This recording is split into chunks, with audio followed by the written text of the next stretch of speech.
Welcome to Boston Leaders Unplugged, JCRC's new podcast in which we talk with leaders in our community about the work that impacts Boston's Jewish community and beyond. I'm Jeremy Burton, CEO of the Jewish Community Relations Council, and today I'm excited to be joined by my colleague, FayeRuth Fisher, JCRC's own Chief of Public Affairs. So we're here to talk about the state budget and the session that just recently concluded on Beacon Hill. And I want to kick this off by asking you, FayeRuth, of the many, many accomplishments that you and the coalition that you lead on Beacon Hill has had in the state budget, what is the thing you are most proud of this year?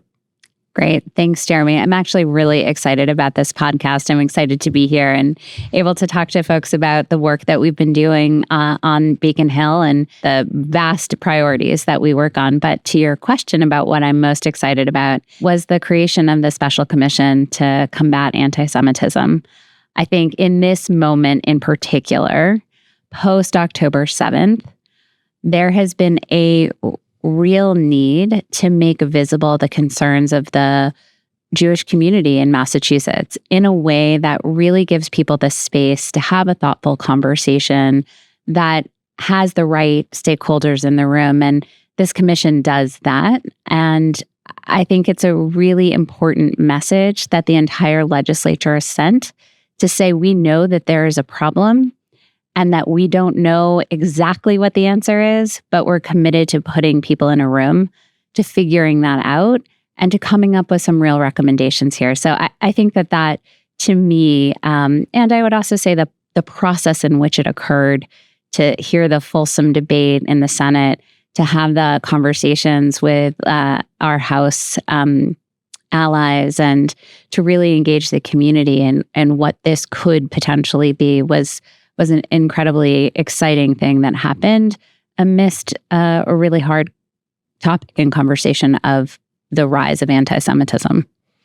So let's back up a little bit and talk about the process a bit. And I know this is very significant because it is the first time anywhere in the United States that a legislature has established a special commission on combating anti-Semitism.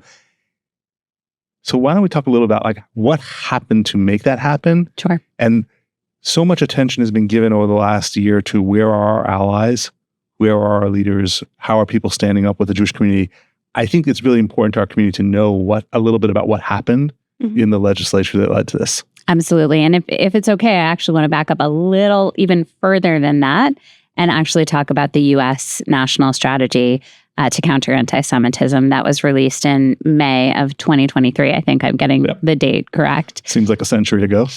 Yeah. In a time when we're aging, where every month is equal to 3, I think, that's exactly right. But so as you know, we embraced the strategy when it was released, and we saw this as a roadmap for how various levels of government, but also of the private sector, across the board could come together and think about not only how to counter anti-Semitism, but by starting with anti-Semitism, start thinking about how can get at the locus of discrimination and bias broadly, and that it was done through multiple stakeholders, a lot of input, and really laid out. I mean, it was so robust that it named the USDA had a role in countering anti-Semitism. You should explain the USDA is the United States Department of Agriculture. Yes, I'm sorry. They were thinking that systemically to make sure that they were thinking about kosher and halal food access for people and what that meant in terms of creating greater understanding and a society where people could live, and we talk about this all the time at JCRC, live self-determined lives. So this strategy had all different tiers, and in it had call-outs to local government, both municipalities and state government, to say, these are ways that you can do this or how you can think about this. And so we had begun to think, when we saw it, what are potential ways that we can make this actionable in Massachusetts? And then, as we know, October 7th happened, and our time and attention got pulled into responding to and being there for our community in the ways that urgently needed to happen. but that this strategy really existed in a way that we could call back to and lean into when we had allies that came to us to say, we're going to do something on anti-Semitism. We think we should do a commission. What could this look like? And had that wonderful conversation and really started with an idea from Senator John Velas, who said, this has been something that I have heard about for a while. The increase in anti-Semitism in my district has been significant in terms of the way that I've been engaged in it. And this is an opportunity to address it. And we felt like the U.S. national strategy was one blueprint that we could utilize as a bit of a roadmap to have a conversation. And I want to be clear, there aren't specific things that have to come out, right? These are recommendations this task force is going to make, but to give the opportunity to really seriously review what is in the U.S. national strategy. It was so thoughtfully put together over the course of time. So you named the U.S. national strategy, and I think it's important to lift up that the task force is specifically charged, and you started to, with making recommendations to the legislature and the rest of the Massachusetts government about actions that they can take to implement the U.S. strategy. Now, those implementation recommendations may be policy recommendations, they may be budgetary. There's a lot of ways that could take shape. Absolutely. And we don't want to sit here at the beginning of the process and predict what the actual recommendations will be. No. So maybe just take a minute to say a little bit about what the community can expect to see in the weeks and months ahead as this moves from a victory of action in the budget to an implementation process. The thing that I don't love to do is prognosticate, but for you and for those of us who are incredibly invested in sort of what happens and how this could move forward, I think what it presents most is an opportunity and space to be able to focus uniquely on anti-Semitism. And in that way, allows people to really go into a deep dive into the ways that anti-Semitism has manifested over time, and to link that with, as you said, are there policy recommendations? Are there other ways of creating greater understanding through the different governmental agencies that will be in the room? I think it's important to name that the Department of Elementary and Secondary Education will be at the table. The Mass Commission Against Discrimination will be there. So this is really an opportunity for people to have a bit of a give and take.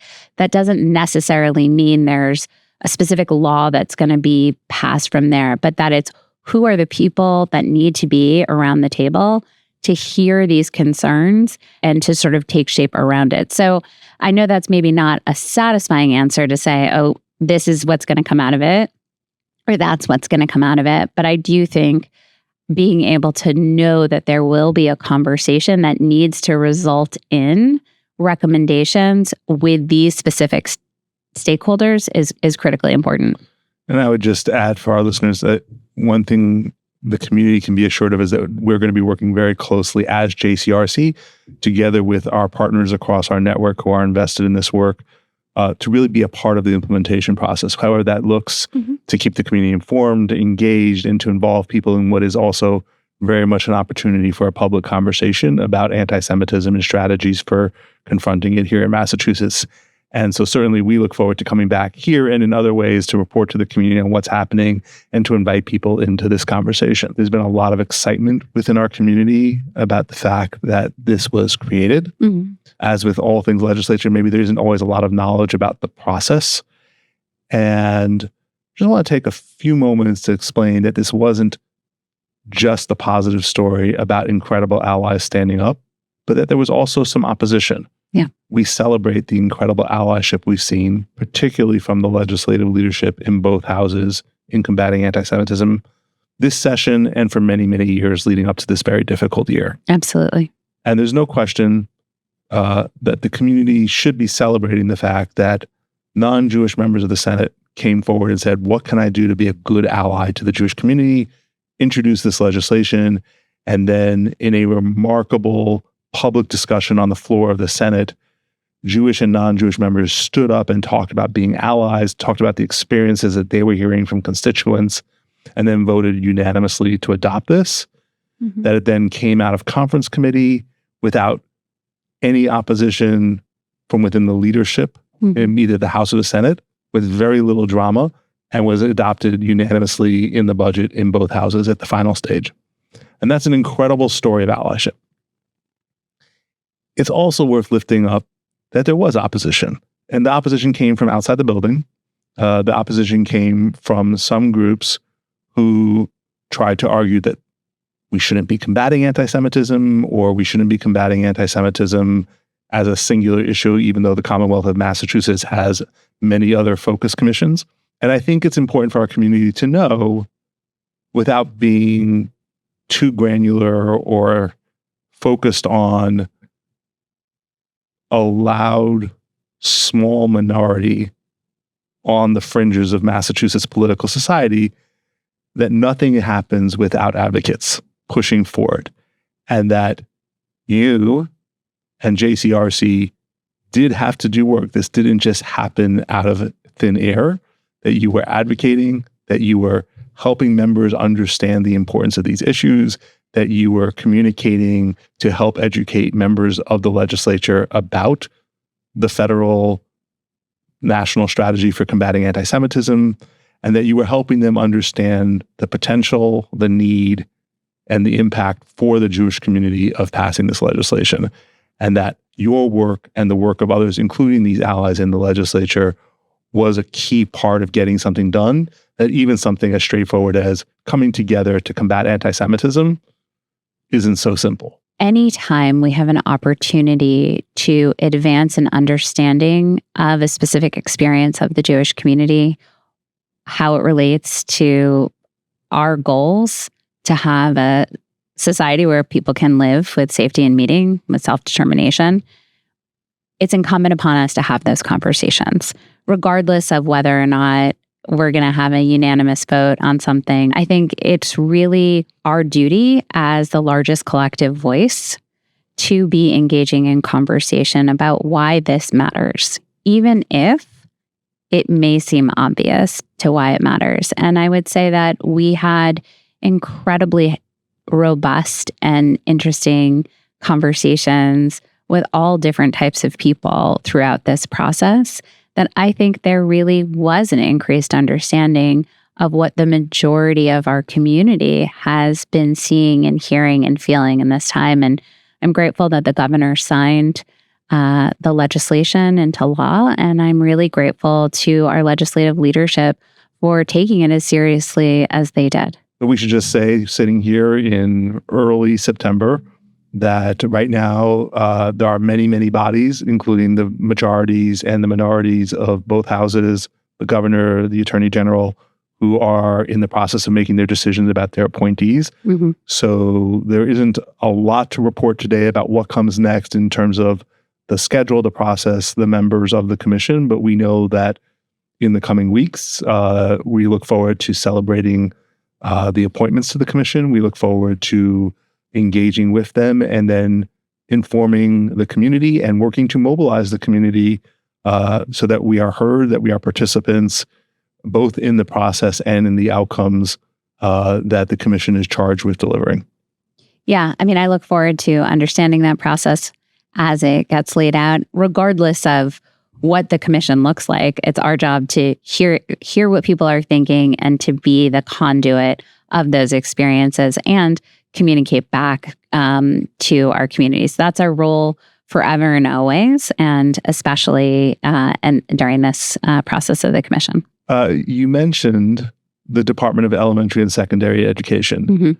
And so I want to invite you to talk a little bit about other things in the budget related to that department. We at JCRC have been very actively involved in some very important issues around education here in Massachusetts.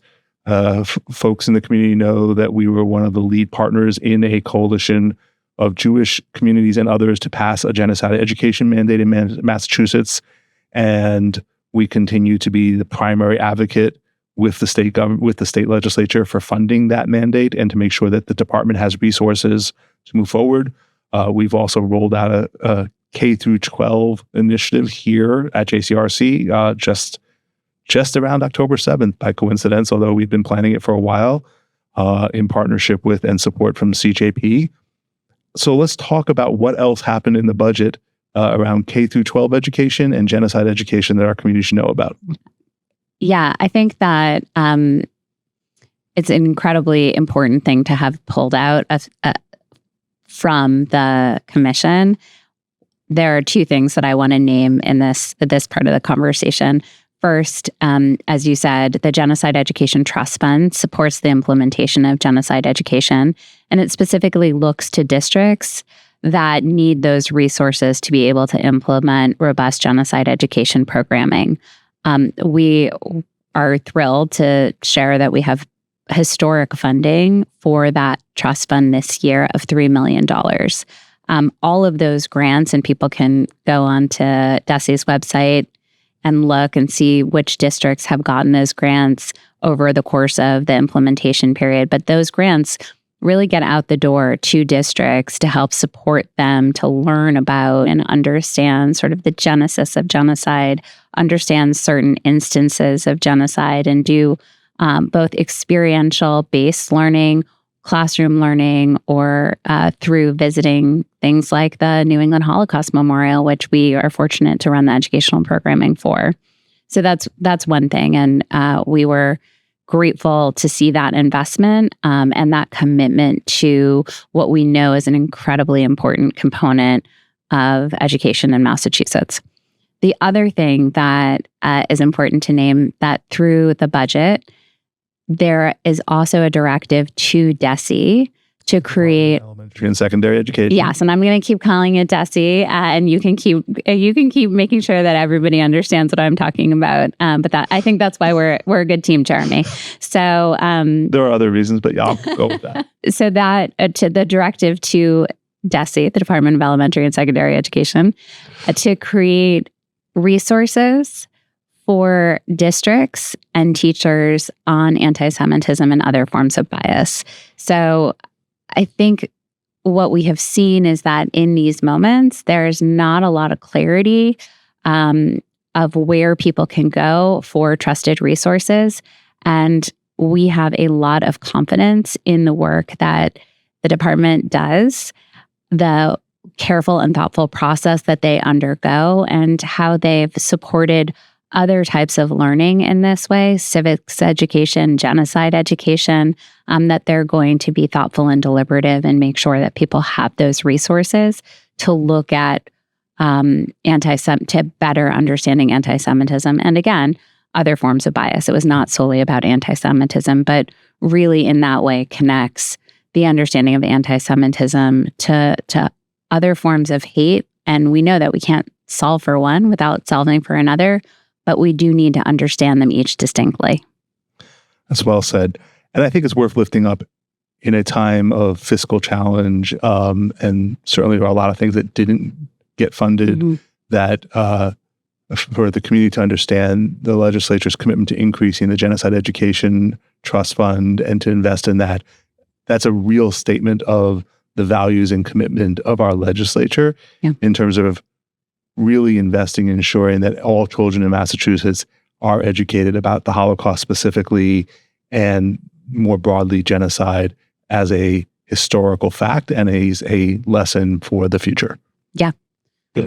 I want to look at one other thing in the budget that was specifically regarding combating anti-Semitism or supporting communities, both the Jewish community and others that are dealing with hate and violent hate targeting our communities, which are the nonprofit security grants. So let's tell us a little bit about what's happened. The nonprofit security grants have been a critical resource to institutions across the Commonwealth that have been particularly vulnerable, at risk for hate crimes, at risk for terrorism, really. And we have seen lots of institutions within our community able to access these Commonwealth, right? It's important to name that there are two different grant programs. There's a federal program, which people can apply for, but that the state has really made a commitment to ensuring that there are funds set aside in the Commonwealth for institutions that need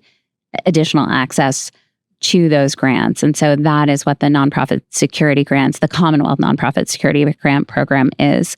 we have, over the course of time, wanted to make sure that vulnerable institutions that have had demonstrated risk can access these. And the legislature has responded with a real commitment of funding the nonprofit security grant over time. I always feel a little funny about saying I want to celebrate the level of funding, because knowing increased funding means that there's increased risk. We've seen so many different types of institutions in this time be able to access them, from community health centers to be able to do specific projects there, to synagogues, to schools. It's a really diverse group of institutions, and they're institutions that demonstrate the most risk. I mean, I think that that's the thing that I would underscore there, that we want to ensure that the institutions that really are demonstrating risk and are showing that they're in need of, really simple thing, more lighting in parking lots, security cameras, reinforced doors, can access those and not pull away from their budgets of implementing the program and being the resources oftentimes that they are for the various communities in which they live. So you mentioned the $3 million in the Genocide Education Trust Fund. Can you tell us how much the Commonwealth has invested in nonprofit security this year? Yeah. There's $5.2 million available for nonprofit security grants. Some of that money is dedicated to either a specific institution or for the personnel component of the program, but largely that money will exist for vulnerable institutions to apply. And the Office of Grants and Research has done a phenomenal job of overseeing that program and getting that money out the door as quickly as possible. And so if I'm doing the math right, that's $8.25 million that the Commonwealth has specifically invested in combating anti-Semitism, supporting Holocaust education, standing with vulnerable communities under hate, that we are the lead advocate for. I like that you've put them in those very concrete terms. And yeah, that would be the dollar amount that we've been able to work with our partners to see come to fruition. Okay. So we're not done even doing the math yet on the budget, but I do, before we move into parts of the budget, have, I would say, significantly broader implications beyond the Jewish community and are about our vision for society beyond combating hate and anti-Semitism. I want to talk about one other thing, and I know that you love to talk about the importance of Jews and the Jewish community being included at tables and being part of the conversation on issues. So tell us the story of the Early Education and Care Advisory Council. Yeah, absolutely. So I started at JCRC a couple years ago. And when I started, I was starting to think about all the various things that JCRC does. I was a little overwhelmed by how many tables and spaces and coalitions that we added our voice to and contributed to moving those issues forward. One of those issues that we were at the table on was around early education. And I quickly learned about the incredible network of Jewish early educators that existed, who they served, both in and outside of the Jewish community, and how much that system needs funding support, workforce support. I mean, these are our youngest learners. This is also about families that are able to count on quality, reliable early education to be able to work. And so for all of those reasons, started looking into what exists. And I saw that there was the Early Education and Care Advisory Council, which is a council that exists to help support the execution of that work through the Department of Early Education. And that doing the things that I don't know, I guess I enjoy to do, looking at enabling statutes, and I think you might remember this when I called you and I said, Jeremy, what's the Bureau of Jewish Education? Who works there? What is that? And you said, Oi. I think that was exactly my answer. Oi. Because the Bureau of Jewish Education, for those who don't know, was an existing network agency of our community that was essentially phased out probably about 20 years ago. And it used to represent the interests of all the day schools and the pre-K providers in the Jewish community to the Jewish community and beyond. But it hasn't existed since before I arrived here. So I said, is it a problem that they're named in the enabling statute as the voice of the Jewish community on that council? And, it felt it felt like an opportunity for us to ensure that where the Jewish community has a named and visible voice, to be able to represent a network of providers that both serve the Jewish community and beyond, we're at the table. I think that it's no surprise to hear me say, given my organizing background, that people who are close to the problem need to be part of the solution, that we need to bring in all voices. And that felt like an obvious example, even if it wasn't the most exciting of issues to work on, and updating the language of an enabling statute. But that's precisely what we did. So we filed legislation to get that done. I'm really grateful to our lead sponsors. That was Representative Alice Paish and Senator Becca Rausch, who filed that legislation. We saw that legislation move through the legislative process and ultimately was passed and signed by the governor. So I'm thrilled that Combined Jewish Philanthropies, which really sort of took on the functions of the Bureau of Jewish Education, will have that seat and will be able to hopefully have a voice in the conversation in ways that, you can have as an advocate, but certainly being at the table on an advisory council gives you a different ability to impact the conversation. Yeah, and before we move on, I don't want to sell short, FayeRuth, your particular contribution and efforts here, which are to say that, frankly, something that because of like a restructuring of the Jewish community 2 decades ago, we incidentally took ourselves off the table in an important conversation that matters to our community and others in the Commonwealth, and nobody really noticed. We missed that. And you came here a little over 2 years ago and listen, okay, not everybody likes to read enabling statutes as bedtime reading, but you do, and that's fine. You caught this thing, and here we are 1 session later, and not many things happen in 2 years fast, but you got it done. And in 1 session, we went from accidentally having removed ourselves from the table 20 years ago to CJP is back at the table at a very important commission that we as a community need to be at. So thank you. I'm happy to do it. And I hope that doesn't mean that I now need to go through and read all of the enabling statutes on all of the commissions and councils. But I think it absolutely means that. And I expect a full list by the end of the week.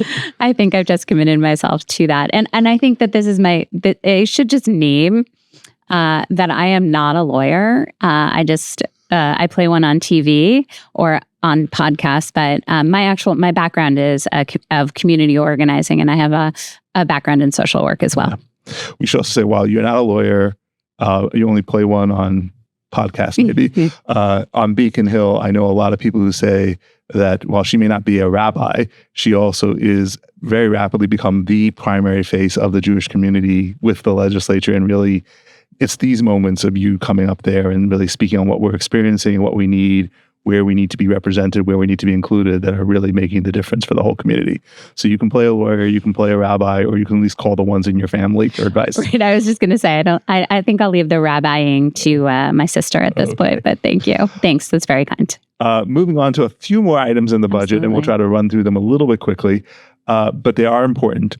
So these aren't the only allocations that matter to our agencies and our agenda. There were also some really important victories in employment and support services and in naturally occurring retirement community funding.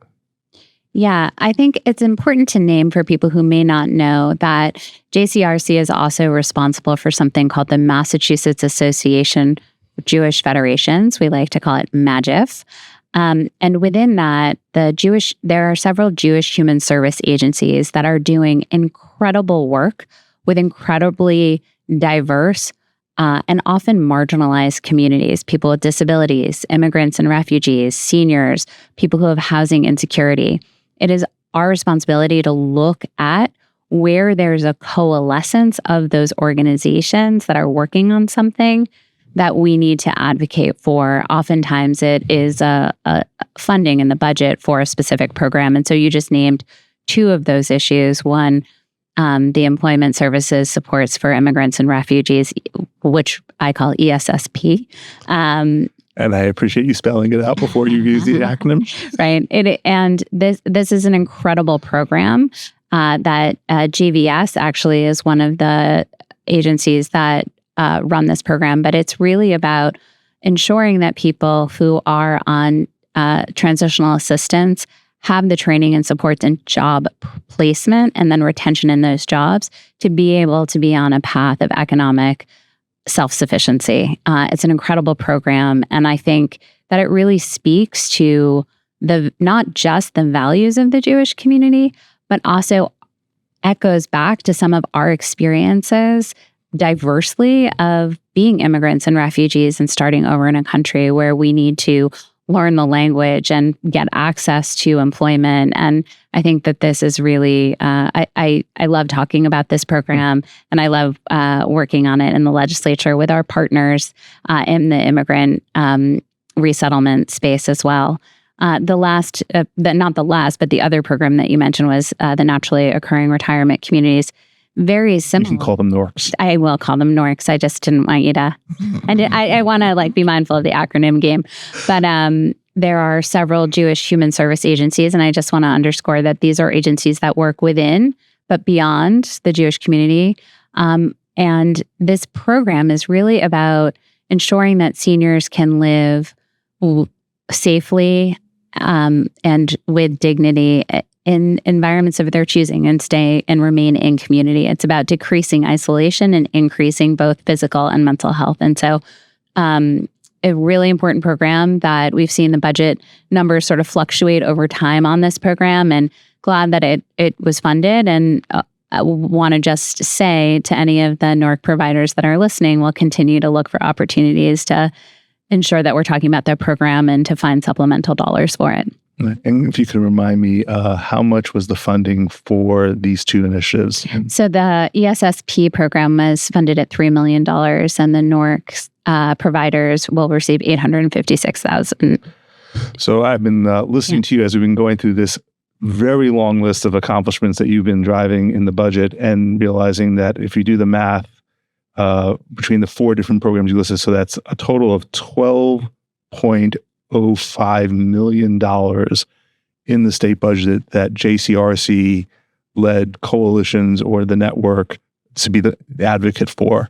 And that is an astonishing number when you consider that our entire organizational budget is less than $3 million a year. And so I always like to say to the members of our community that when you consider that our community funds us at less than $3 million a year, and the advocacy we lead results in over $12 million of funding for Jewish communal priorities, we're probably the best return on investment of any Jewish organization in Greater Boston.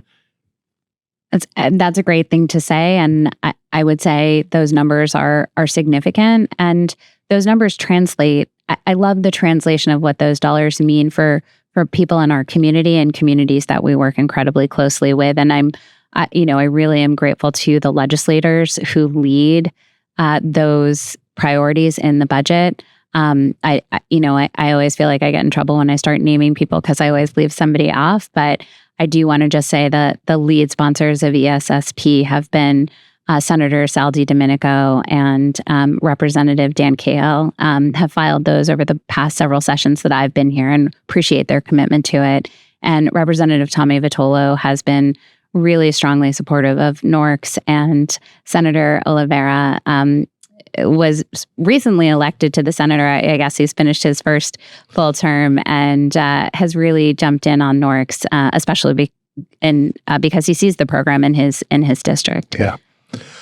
One of the things, and you've touched on this in many ways throughout this conversation so far, are the ways in which our work and this work has application beyond the Jewish community, and that our policy work, while very much is driven from sometimes Jewish self-interest, sometimes Jewish values, we're not operating in isolation. We're thinking about things that have broader impact and are ways to build broader coalitions. And I want to both lift that up and to also invite you to talk about one thing that I know you're particularly excited about that you've been working on around the area of mental health and vulnerable communities. Absolutely. And to your point, I mean, really, the mission of JCRC, one of the things that drew me to work here was about being a bridge to the Jewish community, to activate the Jewish community into relationship in broader civic space. And so really thinking about how do we put all of those things in one pot and come out with policies that speak to the Jewish community, but also put us in relationship to. And so I know that over the past several years, mental health has become a priority area for so many. I know that there has been a ton of work and new initiatives being led, and wanted to think, how could we as JCRC contribute to that by talking about our experience of mental health on Beacon Hill. And really what that brought me back to was the experience of what it feels like to be a vulnerable community that has seen incidents and targeting increase significantly over the past several years. I mean, I think we've seen from a lot of the ADL reporting, I think it was in 2022, the ADL statistics had said that Massachusetts was 6th in the nation for anti-Semitic incidents. And there has been an increase in anti-LGBTQ hate, anti-Black racism. We saw that with some of the white nationalist groups marching through the streets of Boston, assaulting a Black man on the street. And so wanted to think about what are the mental health impacts on these communities and how could we address that, modeling it after a successful program that has already existed. And so that led us to drafting with Senator Julian Cyr and Representative Brandy Fluker-Oakley a program to create mental health capacity grants for organizations that serve vulnerable populations to ensure that that either the staff or there was program available to address some of these impacts. And we had some great partners endorse this legislation. We love working with the ADL, which is always wonderful, and also saw other organizations from outside of the Jewish community say this is a needed intervention, really thinking about some of the mental health impacts that people have been navigating, the Asian American community, and really some of the trans health organizations have also endorsed it. And we should make this explicit because, I do not assume that everybody in our audience knows who these members of the legislature are. Like Julian Cyr, the senator, wonderful friend, has been a real leader on LGBTQ community issues at the federal, state level in his advocacy. And Rep. Fluker-Oakley has really been a leadership in lifting up vulnerable, particularly Black communities in the urban center that have been overlooked in a lot of ways. And so this is really coming together of JCRC and leadership in 2 other communities that experience this kind of hate in different ways to say, here's something that can be done. Yeah. Yeah, thank you for saying that about their leadership and some of the ways that informs their work. Senator Cyr was also the chair of the Mental Health Committee last year, so it really navigated through a lot of that work as well. I was thrilled. This was a newly filed piece of legislation, and it was favorably reported out of both the Joint Committee on Mental Health and Substance Use. I might not be saying that full committee name correctly, but at least you didn't use the acronym. I did not. I don't actually know if people use committee acronyms, so that's something to learn about. Anyway, so it was favorably when you're done going through the enacting statutes. Exactly, a lot of fun to be had. So it was favorably reported out of there to the Committee on Healthcare Financing. And it was also favorably reported out of that committee to Ways and Means. And just, I feel like I need to sing the song that we all know from Schoolhouse Rocks about I'm Just a Bill and all the steps that it needs to go through, but really thrilled about how much it moved this year and looking forward to hopefully working on this bill again next session that starts in January. So this is the work that is not yet complete, but I think we can be assured that FayeRuth Fisher is not going to desist. You have my commitment that this is something, especially as somebody who has a social work background, that's something that is really important to me, that it's sort of this wonderful Venn diagram of things that are important to the community, that are important to allies, and that I feel personally passionate about. One final category that we want to talk about today, the coalitions that we are a part of. So far, we've been talking about advocacy on legislation and budget items where you, FayeRuth, and JCRC as a network have really been the lead advocate for. I want to talk about some of the other work that you are directly involved in and other members of your Public Policy Commission, our network, as a partner in larger coalitions. So talk to us about that. Yeah.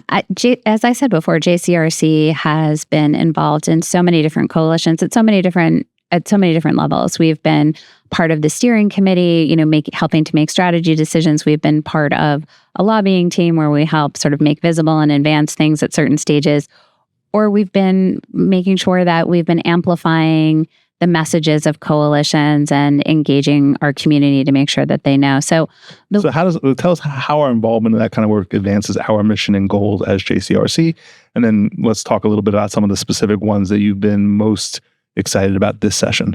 A deep part of our approach and part of our mission is to be a bridge to the Jewish community and civic space to ensure that we are acting on our values to build a just and pluralistic Commonwealth.